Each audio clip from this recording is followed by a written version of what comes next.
we're still waiting for people to trickle in. However, I want to mention that this meeting will be recorded.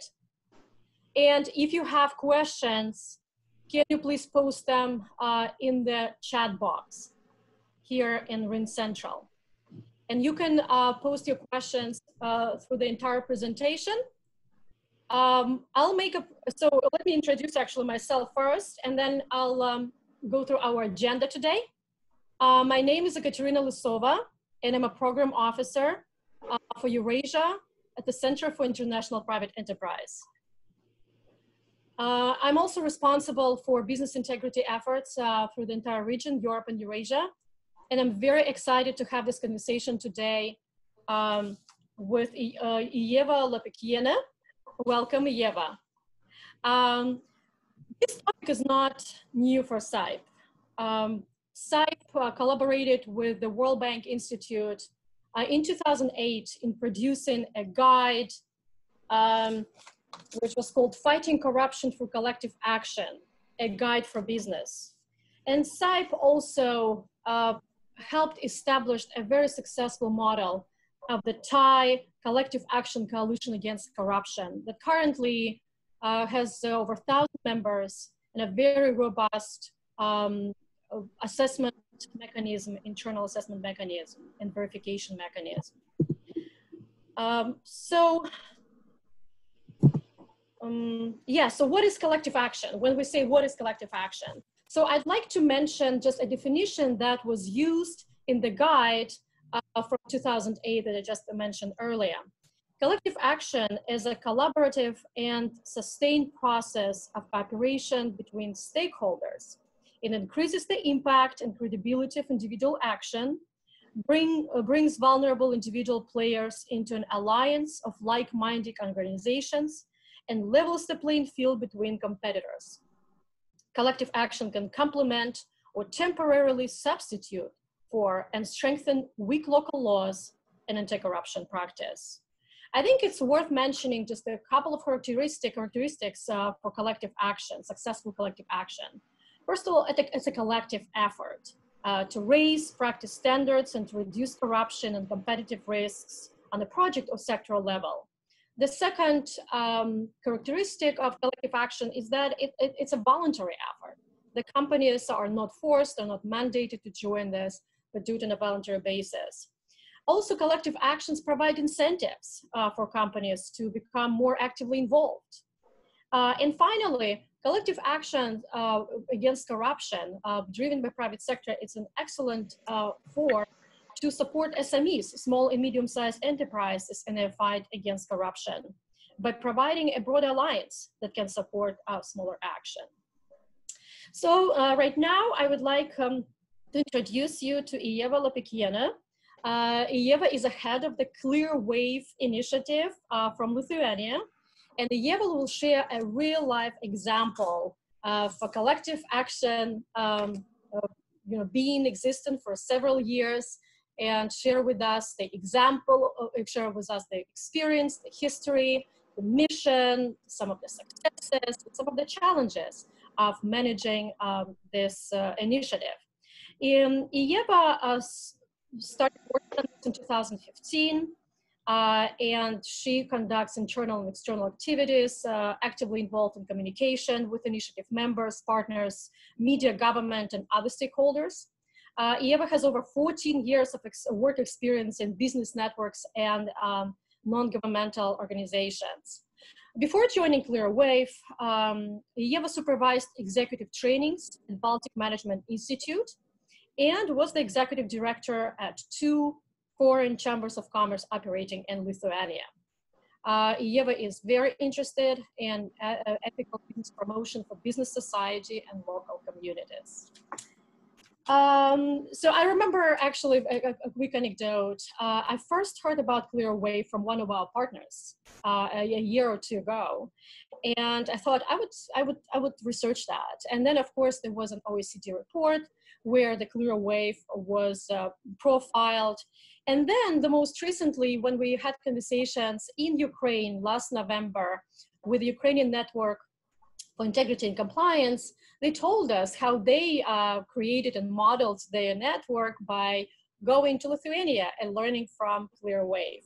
So we thought we would reach out to Ieva and invite Ieva to speak about this unique experience since SIPE is working in promoting collective action against corruption around the world. And we're very much interested in learning from your experience. So with that, I would let Ieva to make a presentation. The presentation will be for about 25 minutes, and then we'll have an entire hour for questions and answers. And as I said, this meeting is recorded, and please post your questions in the chat box. And with that, Ieva, welcome. This is your time. Thank you very much for joining us today. Thank you, Katerina, for introduction. I'm really happy to be here today with you to share my experience managing this collective action initiative. My,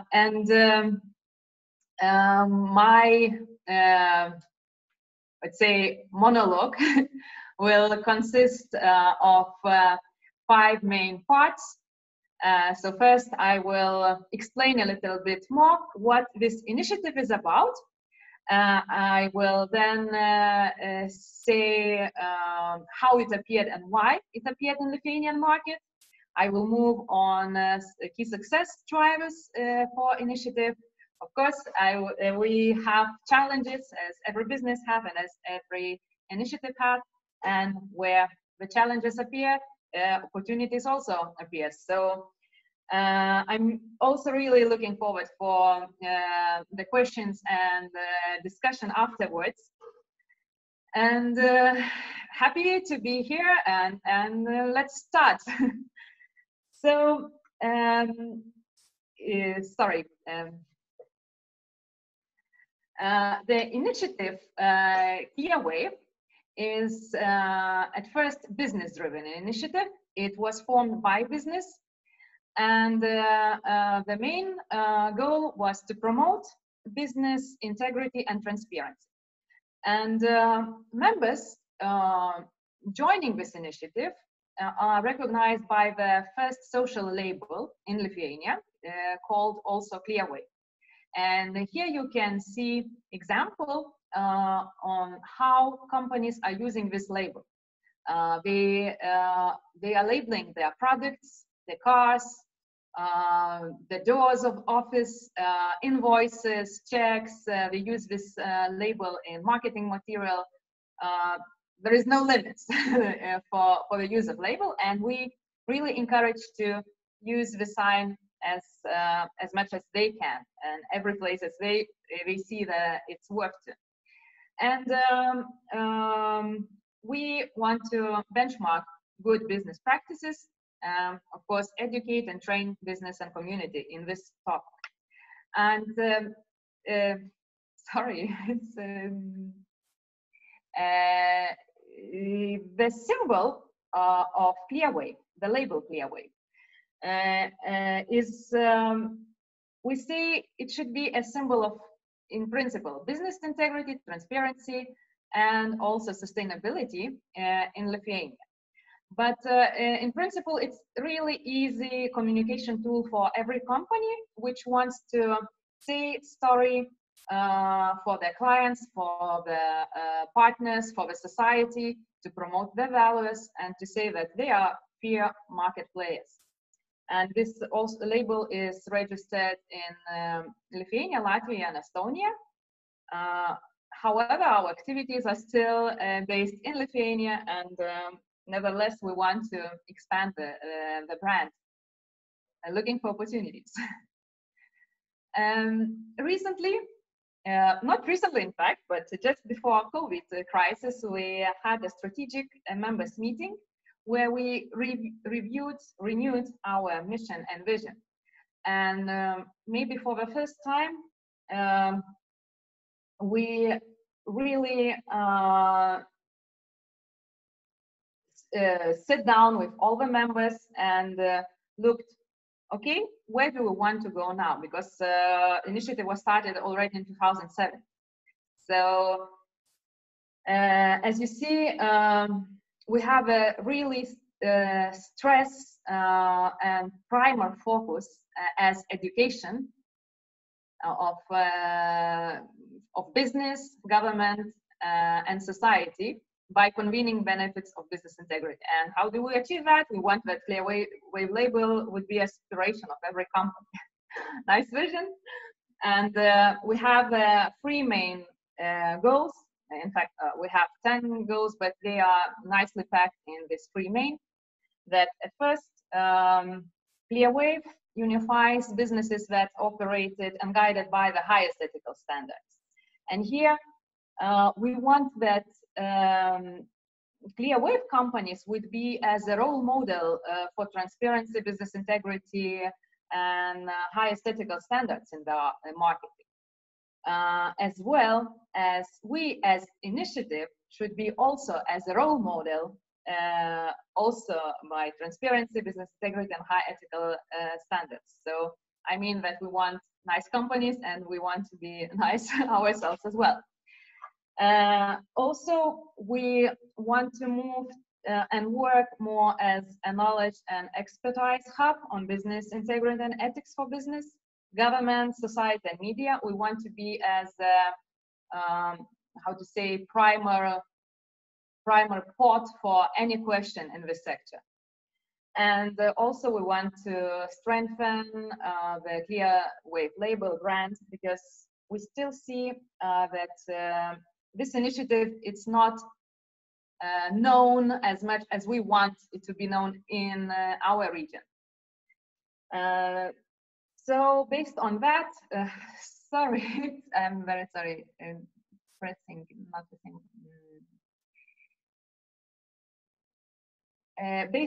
Based on our goals, we have many activities, but our value proposition for our members and activities are based, of course, we provide label Clearwave when we have a tool for every company member to check their policies, to check the things they already have to improve their integrity, and to see where do we want and where do we can get further on. Of course, we have events, seminars, workshops to raise awareness, and in principle, we represent fair market players' interests. So how do we do that? By joint public actions, public releases, research, active dialogue with Lithuanian public institutions. We have public procurement working group and some ad hoc groups to respond to the particular business needs or issues appeared. We have newest ad hoc group in catering services, because we have 4 companies which recently joined our initiative, and this business sector is very problematic. So we're really sitting and thinking what to do, not just in the PR level, but also in legislative level, how to make fair business life better. Just one example, maybe the best, not the best, but most notion in Lithuania is our action, which calls No Country for Shadow. If you remember, that was old, not already old movie, No Country for Old People, something like that. But this is really very, very nice and good examples how different stakeholders, different parties can join for the one action or to one main for the one main aim, and the aim of this action is to raise awareness of society that we need to pay taxes. Simple as that. Nobody, in fact, like, we don't like to pay taxes. So it's the initiative. It is every year's initiative. All the people, all our partners with white T-shirts, they just go to the streets and they talk with people. and there are many other activities, but the main idea is to talk face to face to citizens and to say that big changes can happen just when you have a small changes in your everyday life. We have very diverse members, and it's also a challenge here, because we have very small brands, very small companies, as well we have very big companies. Most of our companies are service providers, but we have also goods providers, and we want to attract more good providers because we use this label more efficiently. And we have more than a half companies, which is Lithuanian capital based, and others are international. How companies can join is, so we have very precise process. So when company decides that it's worth to them to have a ski wave label, they send us application form. Then we have evaluation and feedback stage, and final approval is by our council members. The process is long, really. For some companies, those who really want I don't know, fast decisions, it's too long, but we really need to be careful in this process. So we collect feedback from society, from our members, and also what is very nice that we have recommendations by our partnering institutions, which is Special Investigation Service, which is Labor Investigation, which is Tax Inspectorate. And if the company really passes this process, it can really be proud and feel confident that it's everything okay with them in this in this particular level.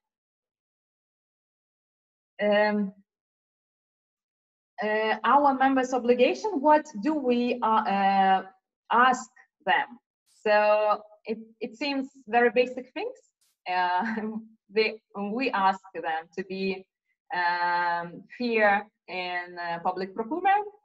We ask them to comply with the laws, and also maintain transparent accountability. As I mentioned, I didn't mention before, but shadow economy is still very big problem in Lithuania. So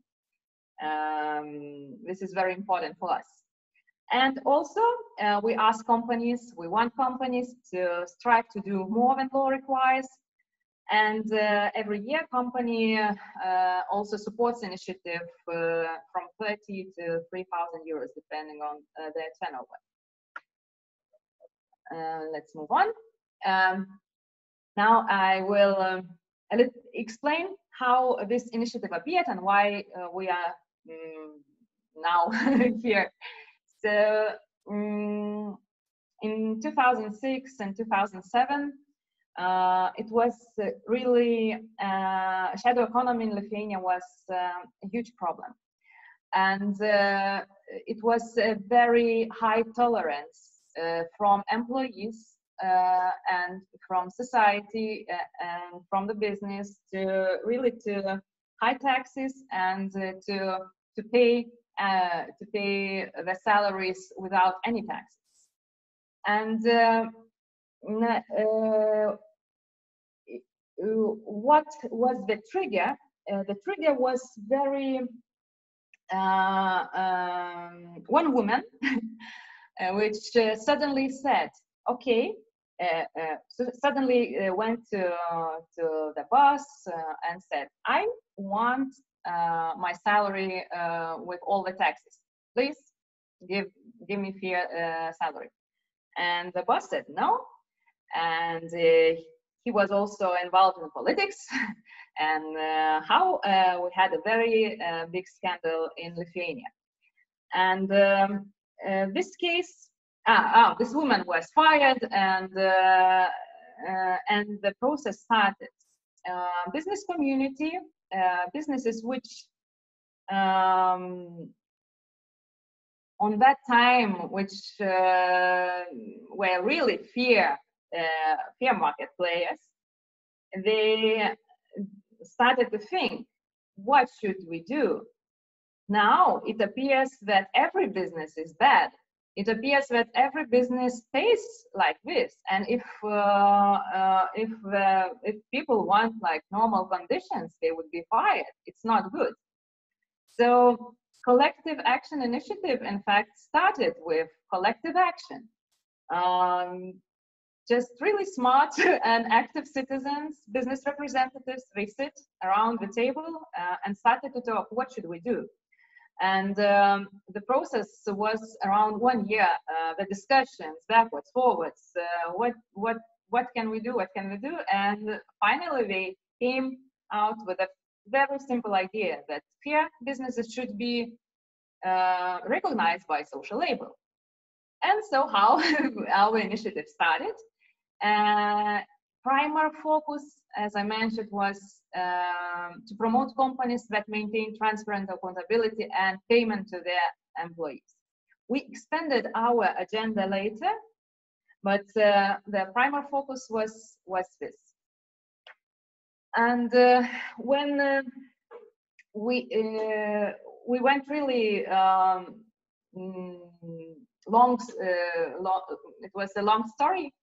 But what helped our initiative to achieve the things we have now, as the primary, first was the primary focus and very clear idea. No envelope pages. No one wants envelope pages. It's very easy to communicate. It's understood by public. It's catchy. We go and we unify companies. We have some marketing promo materials as well. But this topic is, of course, and was, of course, too low for advanced companies. And when we expanded our agenda on members' obligation, we had really deliberate communication. And till now, if some people think that we are talking just about envelopes and wages, not about corruption, or not about business, other business ethics things. So this was good in that time. But also was not so good later. What helped us? We identified at the beginning really key driving partners from businesses. They were the first which joined and just they put labels everywhere. We are partnering, as I mentioned before, with public institutions, and also the patroness of our initiative is the President of Republic of Lithuania, who is really well known even in international world, I guess. And it makes feel us and that we are acknowledged by the government. And what else? Finding media partners. At the beginning, we had some media partners which gave really free advertisements, active promotions, bonus, etc. Also, what is important, what was important, that to drive business-driven organization, you need to, of course, do it in a business way, to have a clear roadmap. How will we do that? Yeah, and also to show value for companies. Why do they want to join? If they want more publicity, or maybe want to increase their reputation or strengthen their reputation. We have some kind of value proposition in the package, but when we talk with company, we try to see how we can help in every case, in every business case, not just get the sign and do whatever you want. Yeah. Our members say that Clearwave brand label and this membership simply strengthens their reputation first, and also they are happy that someone represents the business needs in the market, and some other incentives you see, like being creating positive change, or being just among like-minded in the market. And also very important thing is administration of initiative and diversity of the council. So initiative is administrated by a business association, Investors Forum. Investors Forum Association is a very strong lobbying organization in Lithuania, which unifies biggest investors, mainly foreign investors in Lithuanian market. And at the beginning, this initiative was managed by other civil NGO, and it was, they did very small things, even nothing. And then association took over this project. We really we accelerated this initiative, and we got really very nice support from them, as knowledge, network, credibility, credibility in business institution, and this is really this helps us, and now helps. And council members are representatives of different business sectors, and also different organizations. We have representatives from our members. We have governmental representatives. We have just very active citizens, and this gives us also knowledge and sometimes credibility.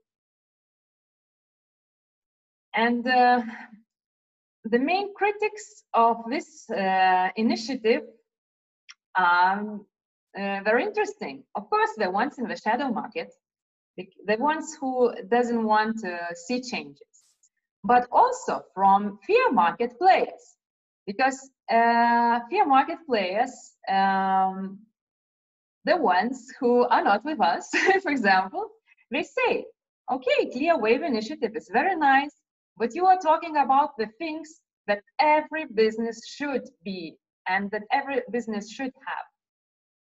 So we always have a very interesting conversation then with those companies, and trying to find out, okay, if you want and if you can join, what could be the value for us and for you. Should be both. And I'm moving to the challenges. I covered some challenges already in my presentation, but I think the biggest challenge is, here is written number one: what to do, and what do we do when our company enters in the scandal. And in our history, there were 4 cases, and recent 2 cases were in 2020.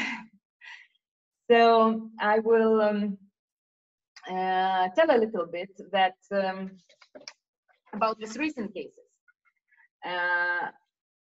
One subsidiary company of our members appeared that they unauthorized discharge to Coronian Lagoon, which has direct access to the Baltic Sea, which is not the main sea, but the only one sea we have, and the small 90 kilometers of the beach we have. So it appears they polluted. And when this scandal appeared, just two weeks later, it appeared that other member also had a wastewater to a river. And it's interesting that we are talking about shadow economy, about transparency, something, and suddenly our initiative deals with environmental topics. And it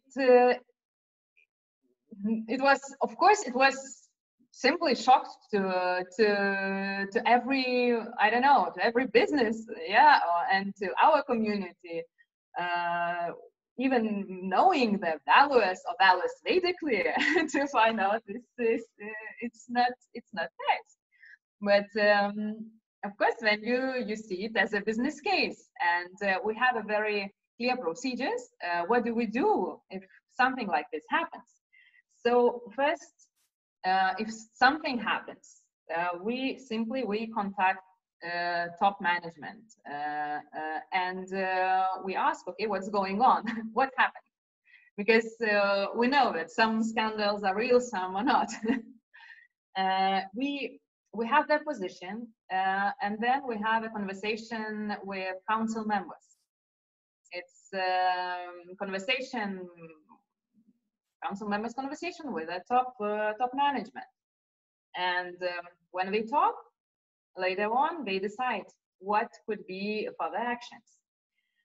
And in these two cases, with first company, we stopped the membership because they didn't talk to us. They were too deep maybe in the scandal. With the second company, the council members had a decision to stop membership temporarily and to see what's going on, what will be the process later on. And now we are in the process of renewing their membership because they really showed they solved this very quickly. They paid everything what they had, and they have a roadmap how they are going out of the crisis and ensuring that they won't appear in this anymore. But we know that everything happens, and yes. So here we need to understand that initiative is first trust-based initiative, and we do not have controllers. We cannot know what's happening in every company. But when something happens, market reacts, and we get the worst case, the worst scenario. We open a portal, and we know it from media. But usually, if something happens, so we get the call, we get questions from members. I don't know, the call anonymous call asking, is this and that company your member? Okay, maybe something is wrong there. So, and we say simply, if a member loses trust, so they cannot be with us. So that is the process we have. I don't know if it's the best process, but it is like this. And talking about other challenges, of course, it's accelerating. We are having from 50 to 60 members, like for 5-6 years. We want 100, or in the best scenario, 1,000 companies. Yeah. So the question is why we're still 60, and also finding attractive ways of communication, because it's not the best topic, and it's not the topic that every company wants to talk or citizens want to hear. We are struggling with media attention because our strategy is to say and to give nice examples. We want that our companies would be identified like nice companies, the ones who makes good things. But of course, media is first with the bad news. It's sad when we have our member in a scandal. Because so this is we're struggling, and as in every market, we have environmental factors. Oh, I moved to the beginning. Very sorry. Not this. Our research of Investors Forum. We have this index every not every year, every quarter. We ask investors how do we see business environment, and it's the recent report. And what I wanted to say that the problems they identify are really can really be triggers for not fair decisions for the market players, and even transparency is not seen as good as we want it to be. And when we ask companies what are the main areas that our government should pay attention for, transparency is in third place, and it's almost in every report we have this transparency. So it's we have a clear I don't know hands here to see to know it's not everything good in the market. And when we talk about a shadow economy, we are still the scale of shadow economy is still higher than the average of European Union, which says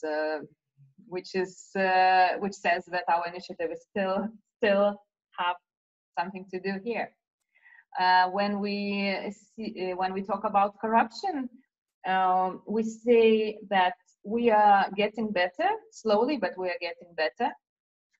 The great news is that we say that we almost eliminated with small corruption, like as bribes. People now are talking about nepotism, some other forms of corruption, which is good in some terms, yeah.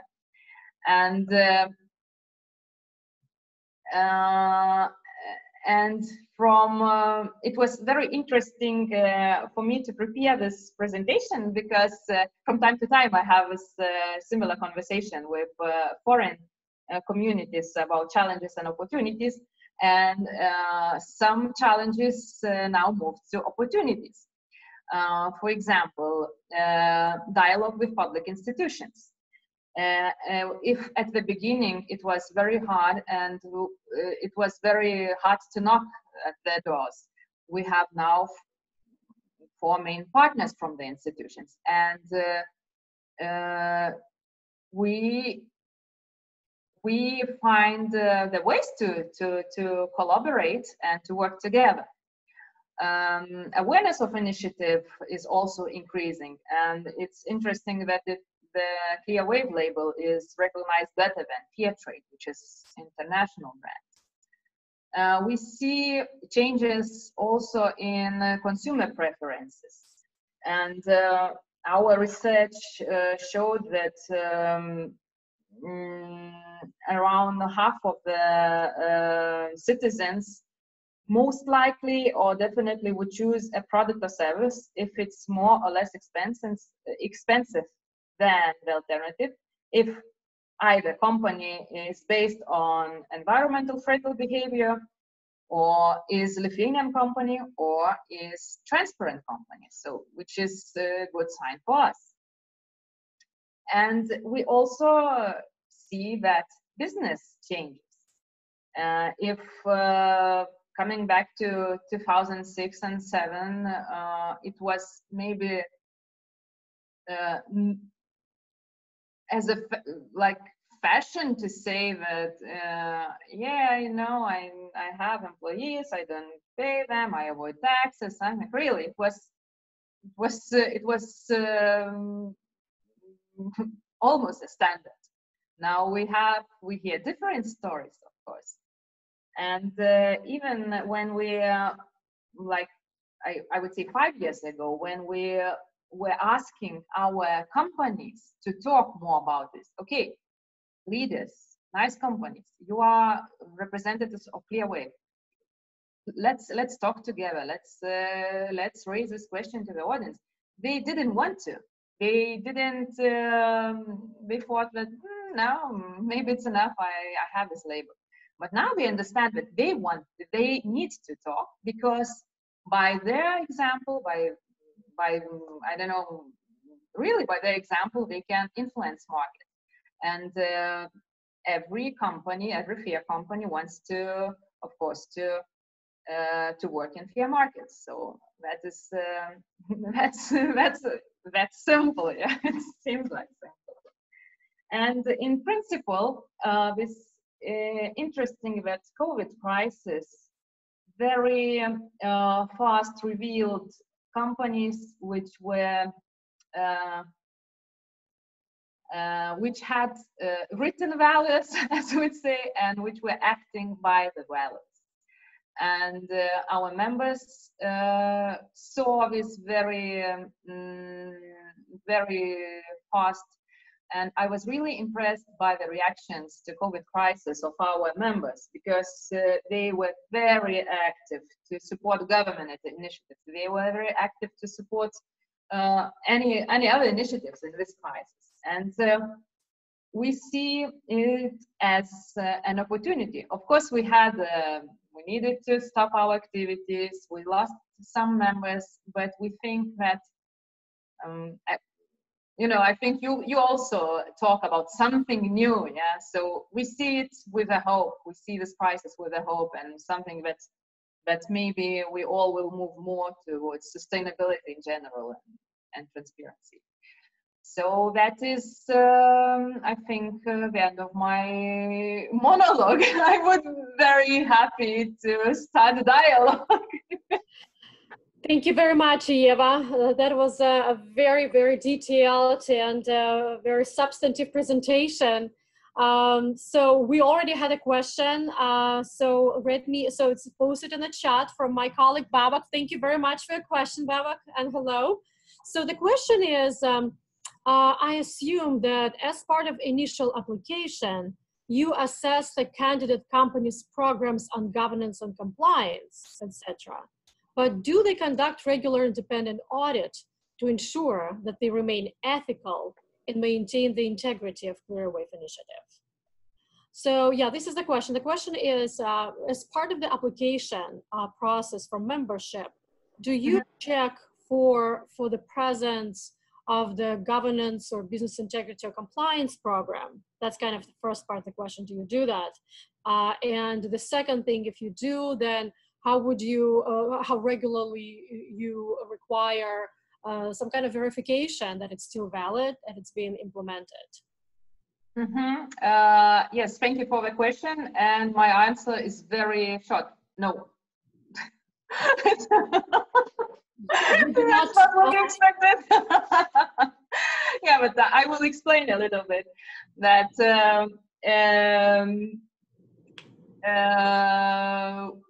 we would like the companies to do that, yeah, but we are not checking it. And it's when I was talking about a tool to increase transparency, it was something new we added in our agenda as something more we want our members to do. And it's I would say it's very intense discussion with our members on this question. So, but we ourselves, we do not do this. but yes, one. Do you, yeah, so basically, Eva, what you're saying, so when you accept, when you do membership, do you have a some kind of questionnaire, or how do you, or do you ask this question at all, whether they have any governance or any anti-corruption compliance program or any business integrity program? Do you ask this question? Is it part of the questionnaire? That's, I guess, where we can start. Yeah, the one thing we ask them, declaration in publicity that they want something like they seek for fair business, or they do not tolerate corruption, some simple declaration. We are not asking them for procedures, codes of ethics, or anything. This, I will explain a little bit why. In Lithuania, for example, if we would talk about codes of ethics, I do not have the right statistics, but in principle, I would say that maybe, okay, 10% of companies, they could have this, but I doubt, I doubt if it's. And if we talk about other procedures, other like I don't know, what other means, it would be less. And we want to introduce this in our initiative. We want, for example, that every our member could have at least codes of ethics, at least written policy of I don't know, anti-corruption, environment creation, or something. So with the tool I mentioned before, we encourage them to have it, because we have this 28 questionnaire, and we ask, do you have this? Do you have this? Do you have? No, we want you to have this, but it's not mandatory. Mm-hmm. And yes, big companies, multinationals, and international companies, for them it's easy. They have this. But very small businesses and Lithuanian businesses, they rarely have it. And one of our goals are to, it's even obligations from big members.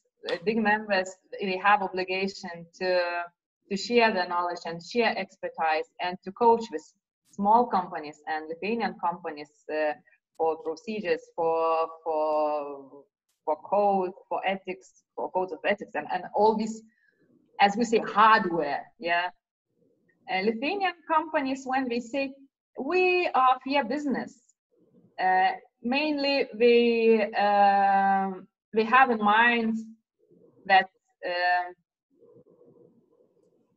I would say this approach, it's interesting, because Lithuanian companies, they have more values-based approach to integrity, transparency, and everything.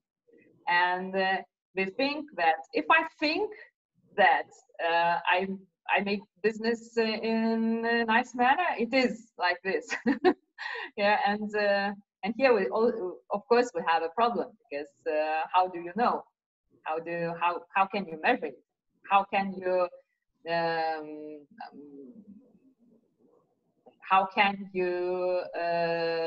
know your risks? So, but it's still a hard process here in Lithuania.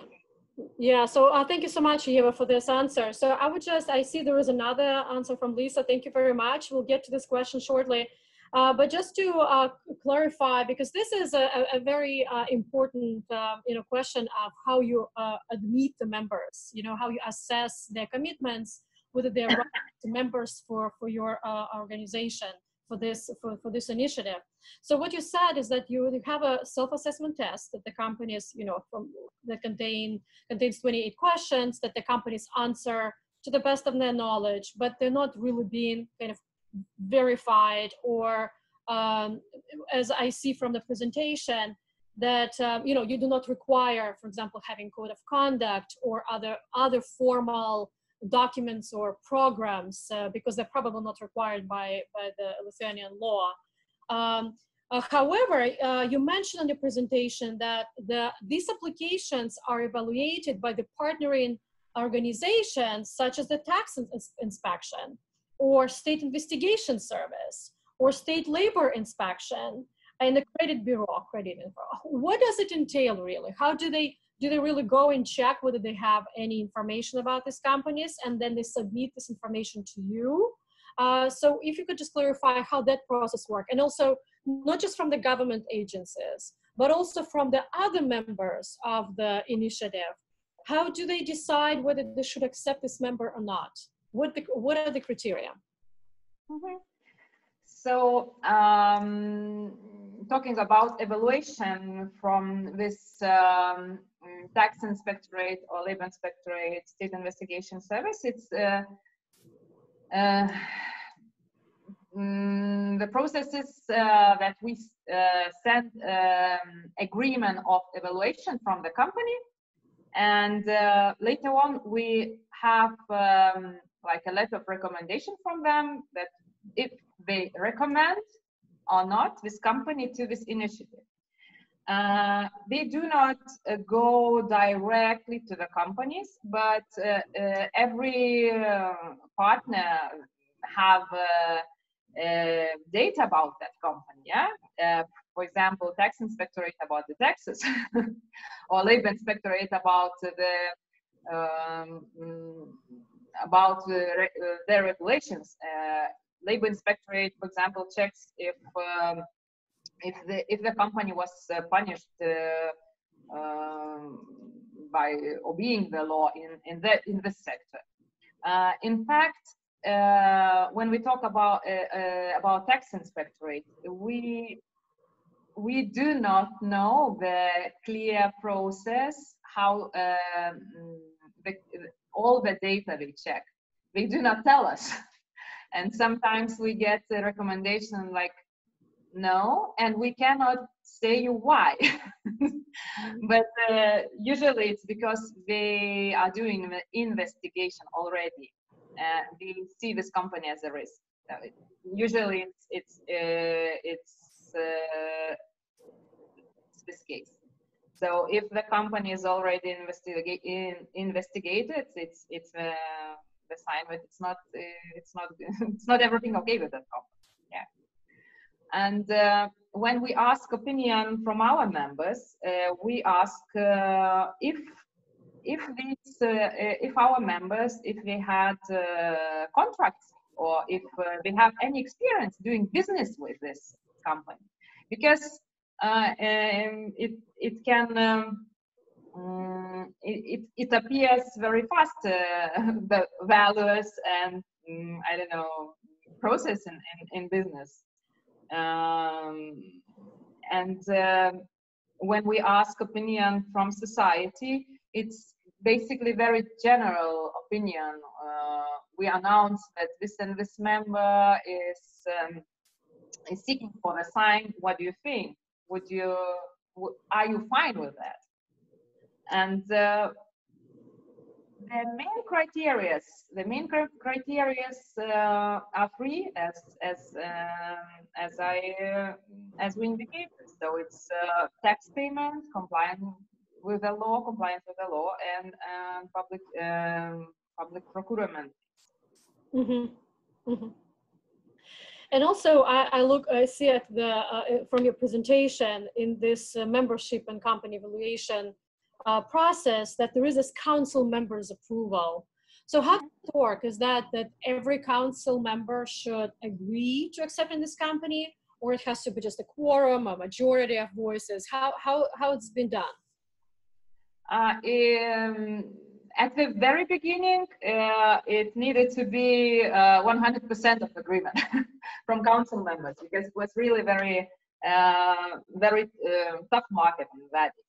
Now we have a quorum, but usually for the normal and nice companies, it's very strange to say normal companies, we have a quorum. But sometimes really we have long discussions. Because, for example, we can get good recommendations from our partners, from tax inspectorate, from labor inspectorate, and etc. But we can get one opinion from our member, and it's quite hard to evaluate it for members, for council members. But in fact, we believe, and the practice somehow showed that those companies which passed the processes is the ones who are doing the activities in the way they say. Because it would be very strange if the company would really avoid taxes and get the brand, right? Our brand. The market would react immediately, and we do not want that.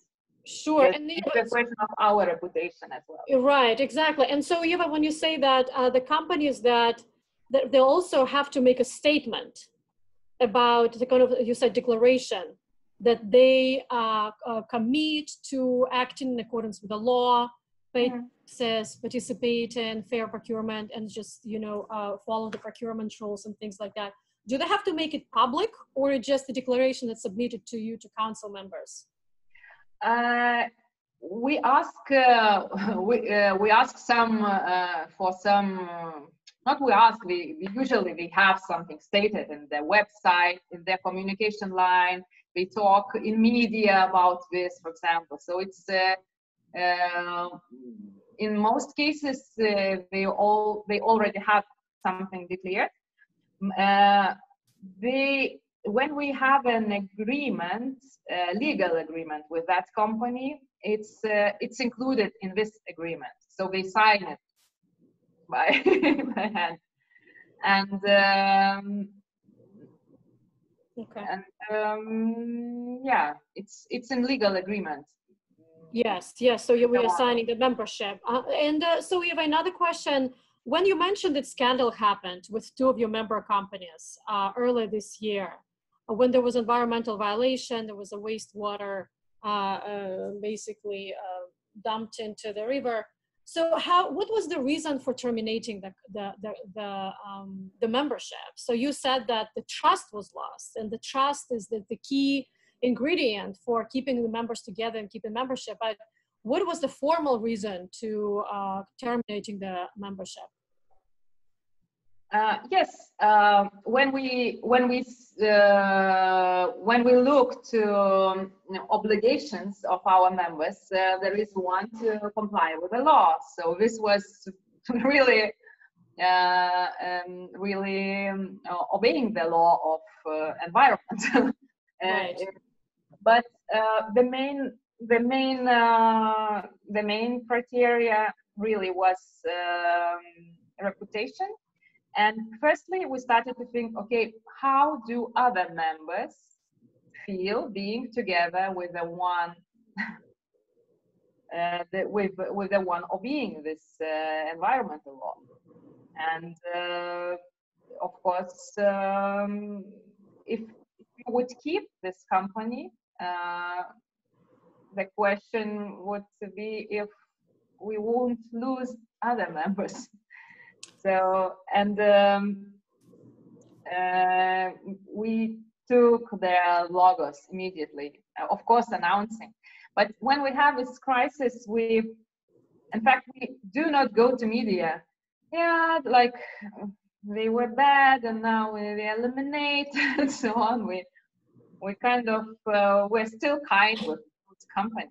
because we believe that every company, even if they made a mistake, they need to have a chance to improve. get better. Yeah. For example, we have Telia in our initiative. Yes. And we all know what happens with Telia, yeah, in Uzbekistan. But this is very nice case now for us, because the procedures, the things they have, what they have here in Lithuania, they are really as a role model for other companies. We show their code of conduct, their ethics as an example. They are really wanting and helping and communicating these things. They were very actively involved in our joint initiative with Special Investigation Service when we we're preparing something like a handbook how to create anti-corruption and anti-corruption environment in the company. So Telia was given the resources and people to write to write them. So of course we can say, yeah, they need to clean their reputation, but they are doing nice things, and it's win-win now. Sure. So we have, again, I have more questions about this, the membership approval process, but let's go to Lisa's question. Lisa's my colleague here at SIPE. And the question is, do members pay dues? Yeah, so this question came up during the conversation, during the presentation. It's from, I think, 30 to 3,000 euros, right?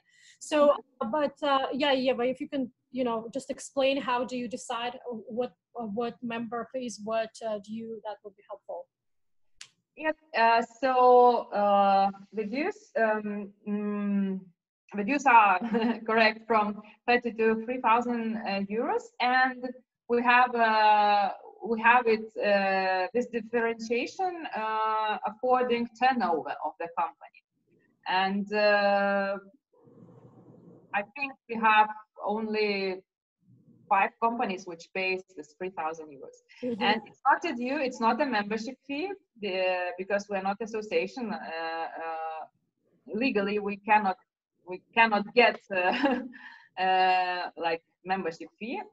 We get support, so it's support. Okay. And we have support agreement, and this is in fact also a challenge for us, because really advanced companies, they have very clear identified the support they give to the projects and to the society.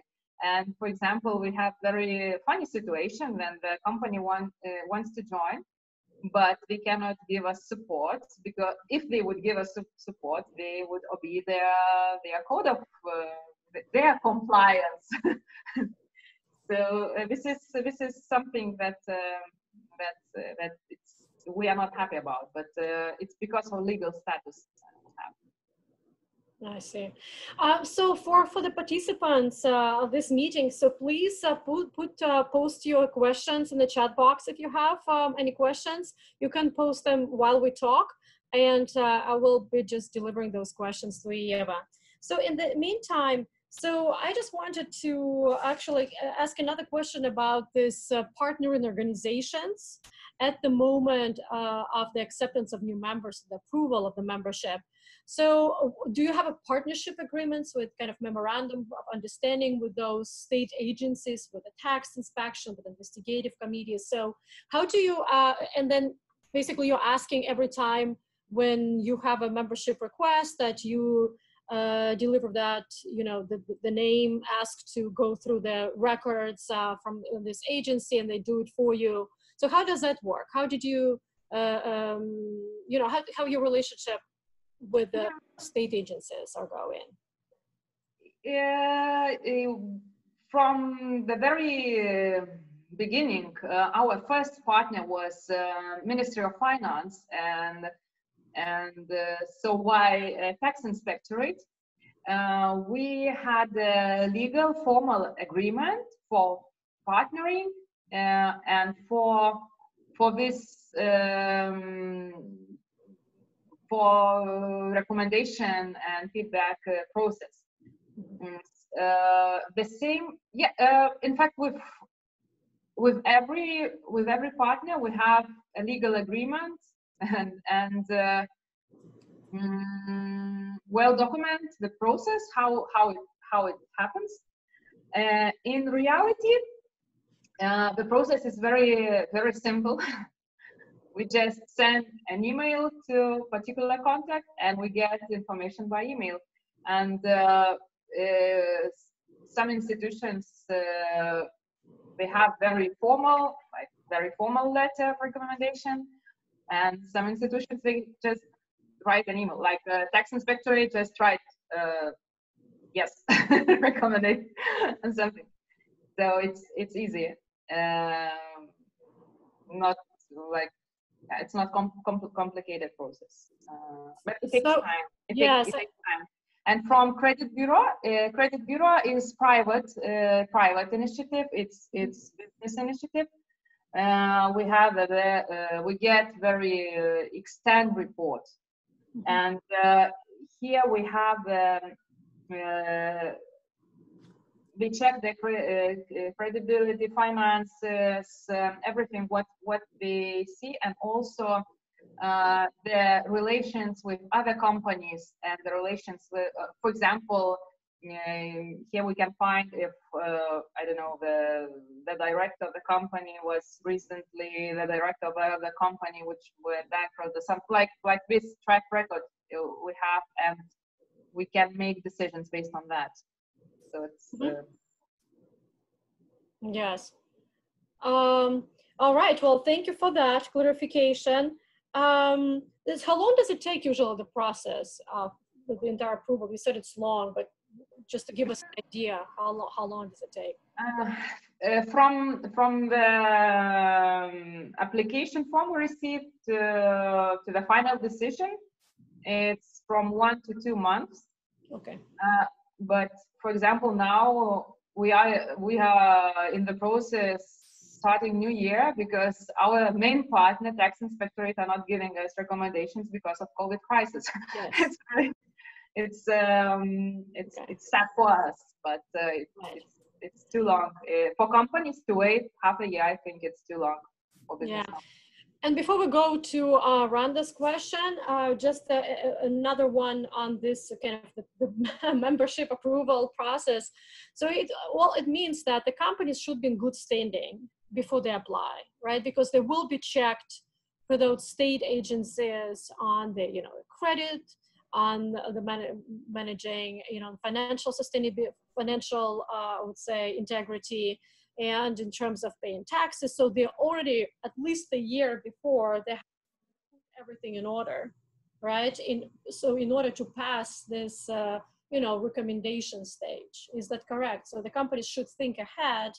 If they think about joining your initiative, they have to clean up their own house, and then once everything is clear on the records, they will be sure that they will get this approval from the tax inspections and all the other state agencies. I think that companies, when they make a decision to join this initiative, they really do not prepare for this check for inspectorates. Even though it's logical, yeah, just to think that now I will clean this, But usually the decision comes in a dialogue when we have a contact with the company.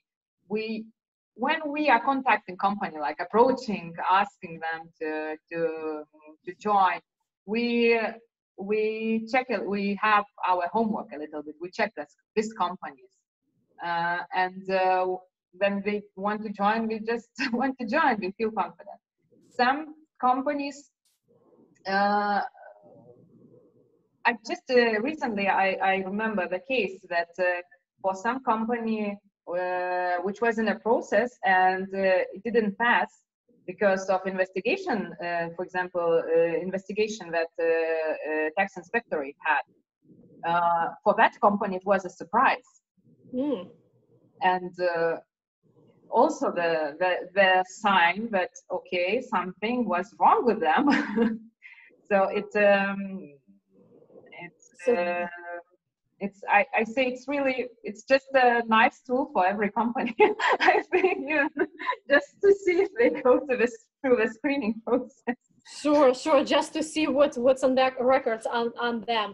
All right, let's go to Randa's question. Thank you so much, Randa, for posting your question. How do you have an index?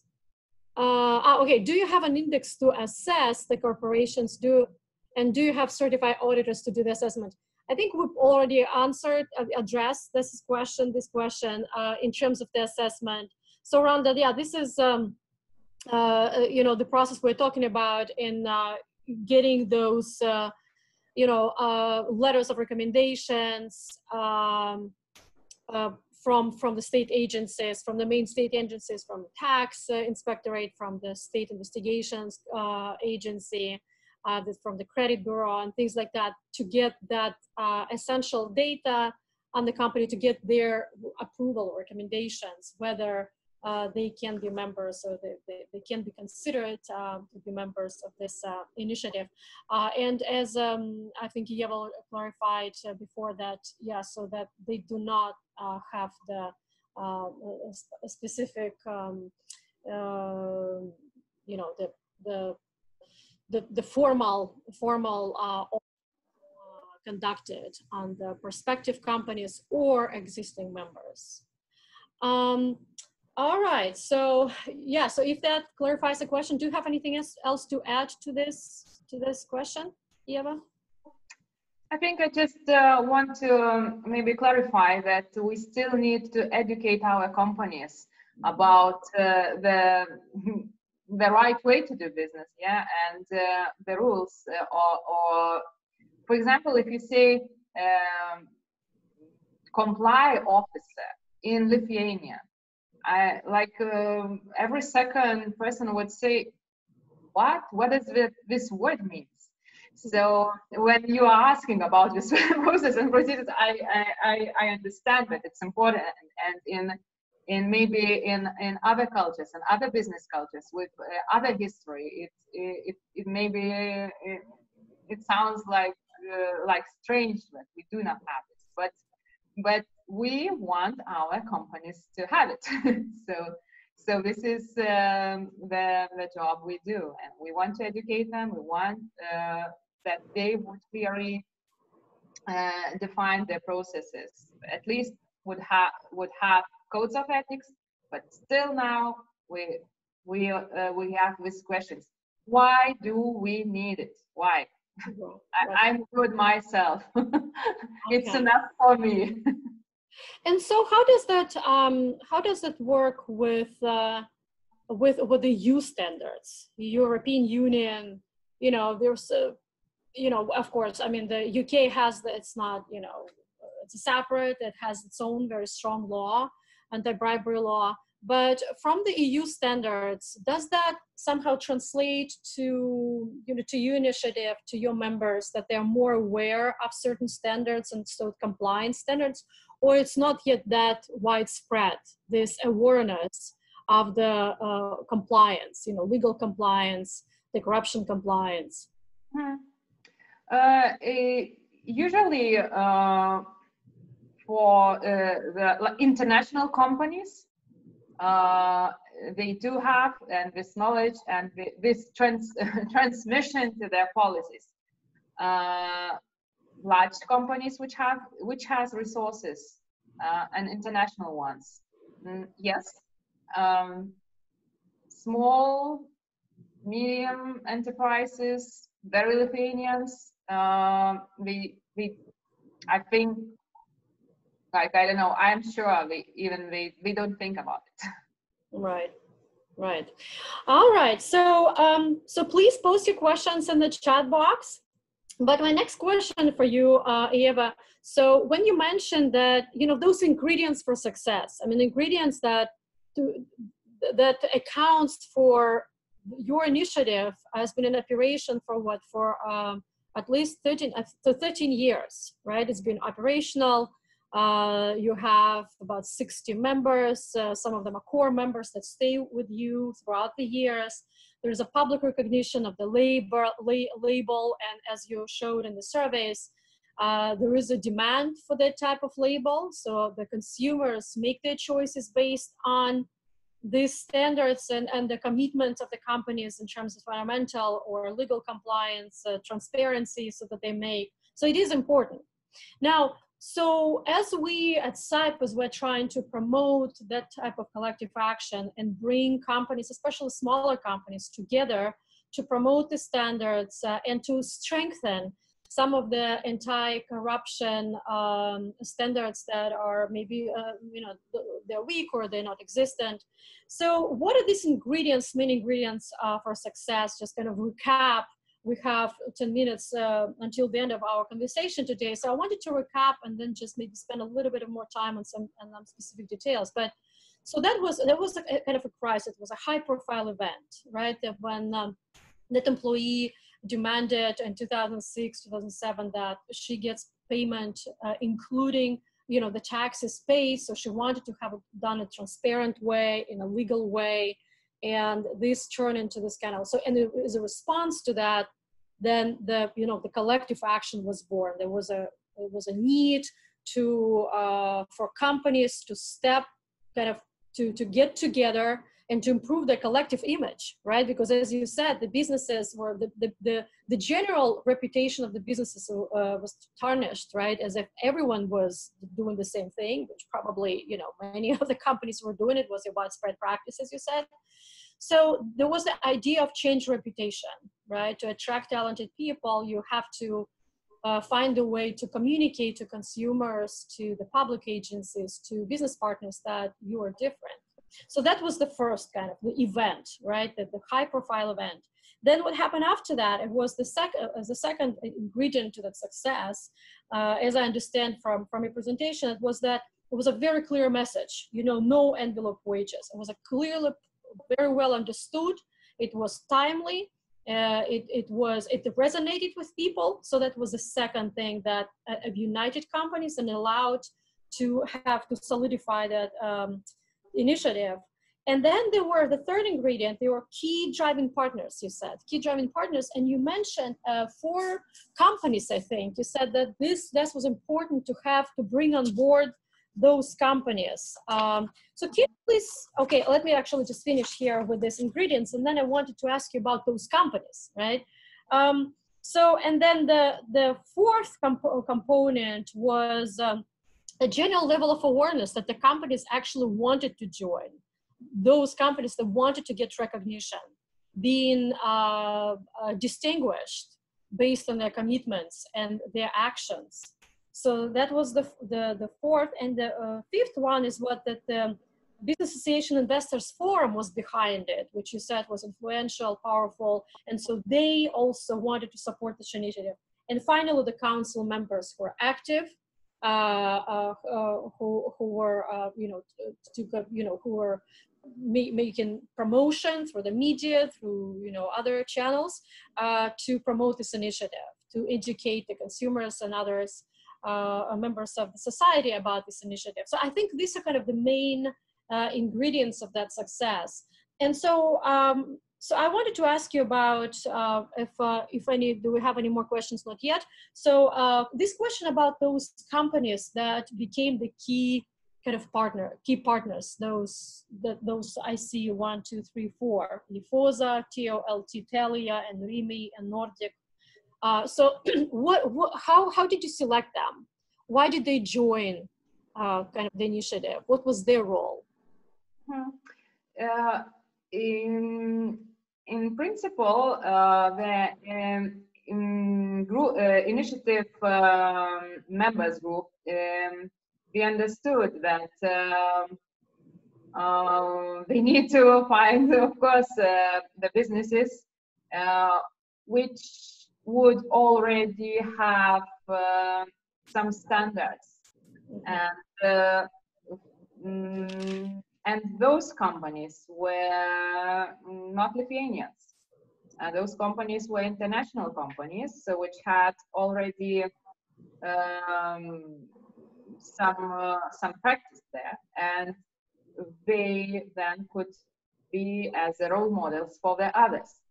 So, for example, when we talk about Primi, these retailers, they they agreed immediately to use this label in every product which is made by their order. Or as the other partner, Nordic Sugar. This is the one which went into the scandal. This is very interesting because we always say, oh, they are our strategic partners. They were the first. They are a very nice company. We have a Ieva label on every sugar which is sold in Lithuania.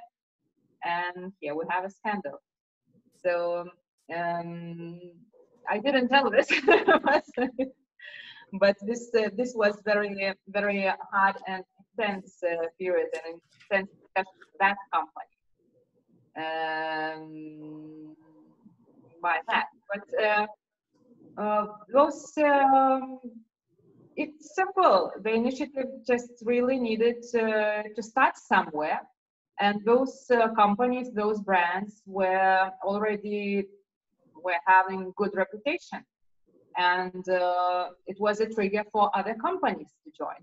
And for example, what we asked them and what really worked well to go through the supply chain and to invite other companies to join. So from Rimi, we got I don't know, 5 maybe companies in the supply chain.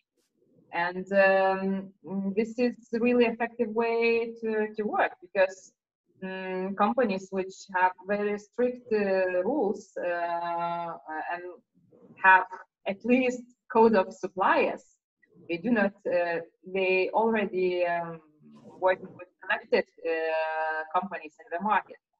So it's a really nice, I say, nice tool to to find the right companies as well. But those brands, those companies were just really known, and maybe some were also members of investors forum, I guess. Oh, I see. Right. And so, what efforts do you make to promote the initiative internationally, given the role of the investors forum? As you said, I think half of it or more than national investors. Do you, what kind of efforts do you make to do that? Do you mean international community in Lithuania, or? Yeah, I mean, even just, for example, for those who have aspirations to have, participate in the international trade within the European Union and beyond. So just to raise the, the value of the membership to, based on the value it has for foreign investors that are concerned, that take into account, that for them that matters. I'm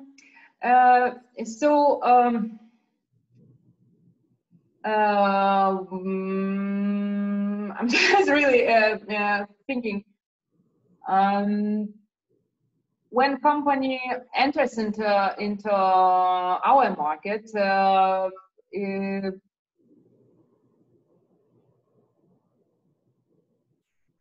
in most cases they are coming to investor forum, in fact. Right. So this is very direct channel. Direct channel to promote this label and those companies. This is very direct, and maybe it's we don't have specific marketing campaigns or announcements or something. Okay. We have a question actually from Wayne Wittig. Thank you very much for your question. Do members have any influence in improving transparency and integrity in public procurement? Yes, thank you for this question. As I mentioned that we have public procurement working group, consisting from members from our initiative, from our GearWave initiative, together with Investors Forum. And we used to have regular meetings with public procurement officer, and really good conversation, exchanging ideas, how to improve this process. And it's not like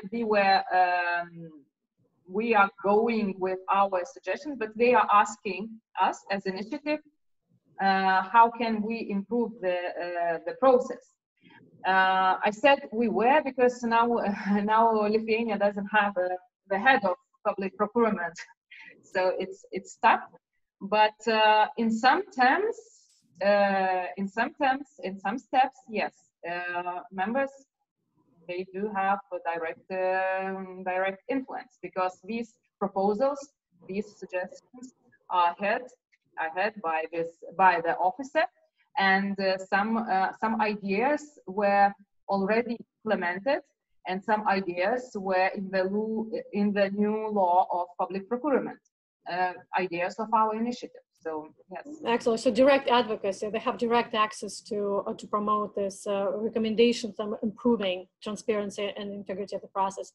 So I see that you have just 1 minute left, hour and a half passed very quickly. So I'd like to, Ieva, thank you very, very much for your very insightful presentation. It definitely helps us, SIPE, to continue working in this direction, to continue supporting our members, our partners, and small and medium-sized companies in joining this type of initiatives and establishing them. So I thank you very much, everyone who joined the call, who asked the questions. Thank you for your time. And it's a challenging vacation time, but thank you very much. And so Ieva, if you have just a couple of seconds just to say your final thoughts. So just the same from my side. I'm really happy for this conversation. I guess that you found some useful ideas for your other projects, and let's make the world a better place to live by these initiatives and your work as well. Excellent. Well, thank you very much for your work. Thank you much for your presentation. Thank you everyone who joined us for our conversation today. Have a wonderful day. Thank you very much. Bye-bye.